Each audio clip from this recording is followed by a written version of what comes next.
Rachel, I need to speak to you about something. Hey, Wilfred, what's up? You're on the way to work right now, right? Did you forget something? No, I quit my job. What? I handed in my notice a little while back. What? What the hell are you talking about?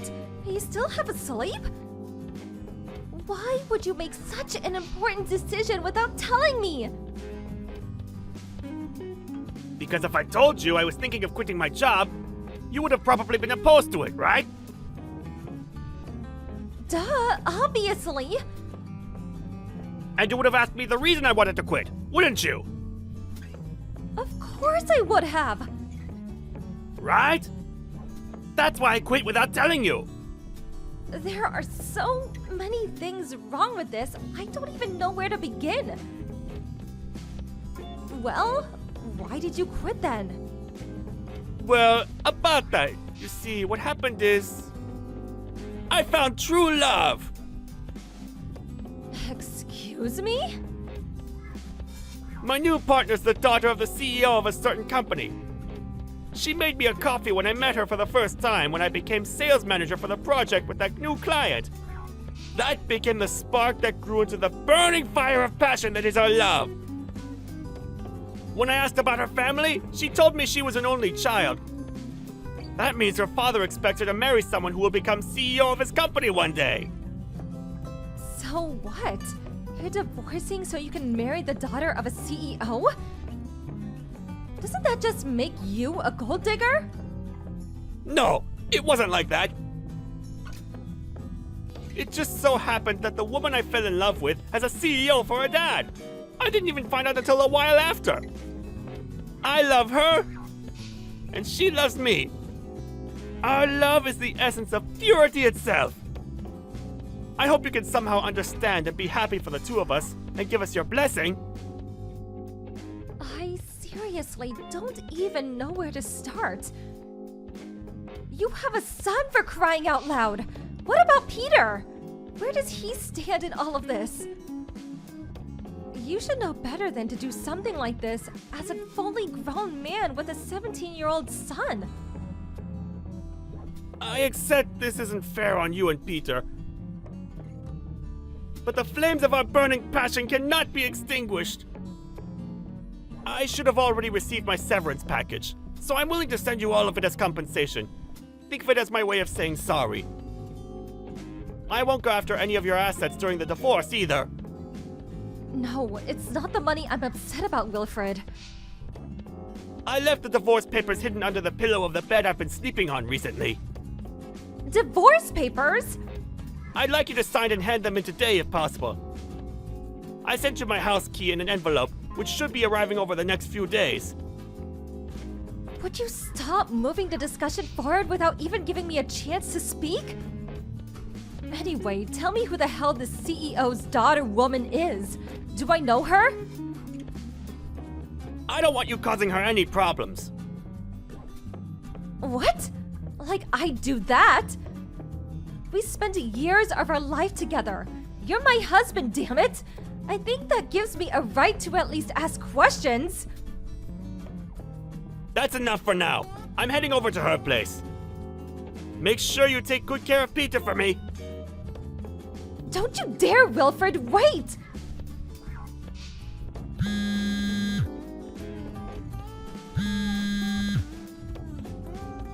How dare you end the discussion when you feel like it without letting me say my piece? Ugh, I barely recognize you anymore.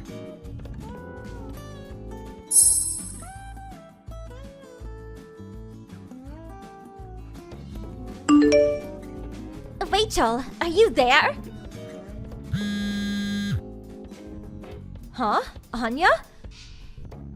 I haven't heard from you in ages. What's up? Will you please do something about this? This? Wilfred is your husband, right? Sorry, I don't follow. What's going on? He stood outside my house as we speak, and he won't stop shouting. What? What is he shouting? I floated down like a petal on the breeze to be with you. who shines more brightly than anyone else across the earth or the seven seas. The day has come when our love may finally blossom before all men, no longer fearing what other may think, being stopped by nothing or no one ever again. I hereby swear on our eternal love, my precious darling, my honey dove. I think I'm gonna be sick. Please help me, I'm begging you. I'm so sorry to speak about your husband in this way, but from the bottom of my heart, this is the cringiest thing I've ever seen. Besides, it's getting late and he's bothering the neighbors. He's creeping me out big time and I need it to stop. Please do something, anything! Look, you see, the thing is, Anya, me and Wilfred got a divorce. What? He divorced me out of nowhere over text message just this morning. When I realized he'd even prepared the divorce papers so they were ready to be handed in after I'd signed them, I soon understood. There was absolutely no stopping him. Our son said, "I don't want anything to do with Dad who stabs my mom in the back for some other woman." I'm also pretty set on it myself after the way he treated me. So I went and handed the divorce papers in this evening. What the? So, I hope you understand, but I have to ask you this just in case. But are you and Wilfred having that kind of relationship? No, we are absolutely not! Wow, that was a fast reply. You know I got married 6 months ago, right? Yeah, that's why I was so confused. Sorry for asking you something so weird. It really was just to make 100% sure. I never actually thought you'd do something like that. Oh, it's fine, don't worry about it. Look, the thing is, I have to make it to the airport now, and with Wilfred outside my house acting crazy like this, I'm kinda in a panic and I don't know what to do. Huh? You're going to the airport at this time? Our flight departs in the middle of the night. Me and my husband are going on our honeymoon. My husband's heading out directly from work, and the plan is to meet him at the station. But I don't feel safe leaving the house with him out there. I see. Give me a minute, Anya. I'm gonna message him. I'm so sorry about all of this.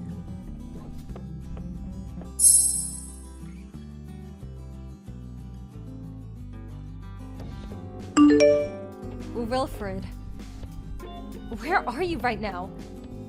I can see the red mark on my messages, so you clearly didn't block me. There's something important I want to talk to you about. It's about Anya. What? Anya? How do you know about Anya? I won't let you do anything to her! Think very carefully about what you do next! Nope, that's my line. Anyway, as how for I know Anya, she's the daughter of the CEO of the company I used to work at. We used to see each other nearly every day for years. Huh? Wait, that was before we were married, right? So it must have been, what, over 18 years ago? That's right. We've known each other since we were little kids. She thinks of me as her big sister from another mother. We get along amazingly, and she's always there for me when I needed someone to talk to. Despite not having seen each other in a while, we're still in regular contact. Really? This is a seriously weird coincidence. Now putting that aside, more importantly, Wilfred, where the hell are you right now? And what the hell are you doing to Anya? That poor woman. What am I doing? What do you mean? I just proposed, that's all. That's all? You make it sound normal. What the hell are you doing bothering her at this time of night? Me and you are divorced now. I had to let Anya know how I truly feel about her as soon as possible, day or night, rain or shine. Me and her are soulmates, you know? Have you ever heard the term disturbing the peace? You're causing a nuisance to the neighbors. The police will probably come if you don't cut it out soon. Don't talk silly. Not a person alive could call my emotion-filled, dramatic declarations of undying love a nuisance. This is a thing of beauty. The neighbors are probably being moved to tears as we speak. If anything, they'll probably all be out on the streets soon, clapping and cheering in unison, breaking down in fits of emotion, giving their blessings for the birth of a new love. God, I can just picture you loitering outside her house with a smug, self-satisfied look on your face. Right? So does that mean you'll be giving us your blessing too, Rachel? No, I was insulting you. Huh? Here's the thing. Anya is already married. Huh? The fact that you and her haven't even exchanged contact details should really tell you something. No, me and Anya are soulmates! No, that's entirely a mistaken assumption on your part. You're jumping to the wrong conclusion. Making a dangerous misunderstanding of the highest order. What? No! I was at Anya and her husband's wedding. Paul's a great guy who I've known for a while, and the two of them are very much in love. No, that doesn't make sense! Anya made me a coffee and smiled at me! In that moment, I felt the love in her gaze! That kind of intensity can't be faked! I see. So that's where your dangerous misunderstanding of the highest order sprouted from. Wrong! I'm not misunderstood! Me and Anya are in love! There has to be some explanation! He must have forced her to marry him! Oh God, is my sweet honey flower in danger? Oh yeah. And then there's the issue of who's set to inherit the role of CEO at Anya's dad's company. Aha! That's it! I'm going to be the next CEO! Of course she's going to choose me! This is the ultimate proof of mine and Anya's love! Nope. Sorry to have to break this to you, but Anya herself is set to become CEO within the next 2 or 3 years. Huh?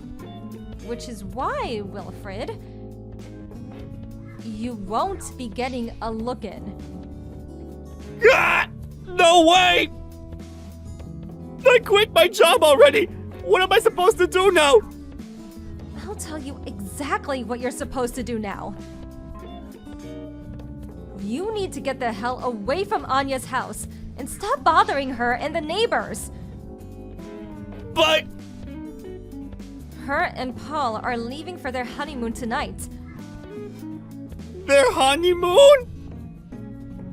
Apparently she's too scared to leave the house because you're hanging around outside shouting at the top of your lungs, making your cringy proposal.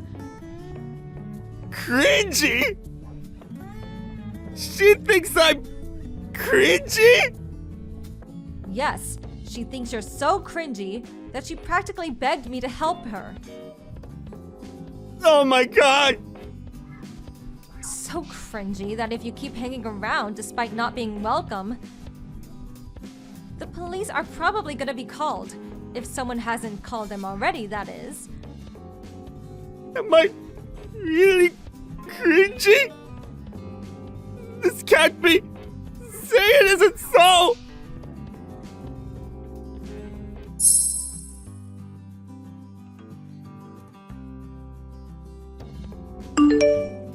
Anya told me that peeping through a crack in the curtains, she saw my ex-husband's expression suddenly shift to one of terror as he hightailed it out of the neighborhood. I was so pleased he knew when to give up, or so I thought. Next, he showed up to what used to be his old home to see me and my son. But he's a stranger now, and I have no reason to let strangers, and creepy mentally unhinged ones at that, into my house. When I pretended I wasn't home, he began reciting romantic poetry through a letterbox, declaring his undying love for me and his desire to return to his old family life. I promptly called the cops, and before I knew it, he was being escorted home in the back of the police car. After that, word of his misdeeds reached his parents, who, fearing the risk he posed to society, forced him to go and live with them in the countryside. Last I heard, he's looking for a job right now, but between his job prospects looking dim because he's well past his prime, and the weight of the realization that he made a misunderstanding of epic proportions, as well as the accompanying hit to his self-esteem, and finally, the sense of loss brought about by realizing his true love thought he was a creepy weirdo, it's probably only a matter of time before his transformation into a full-blown NEET is complete.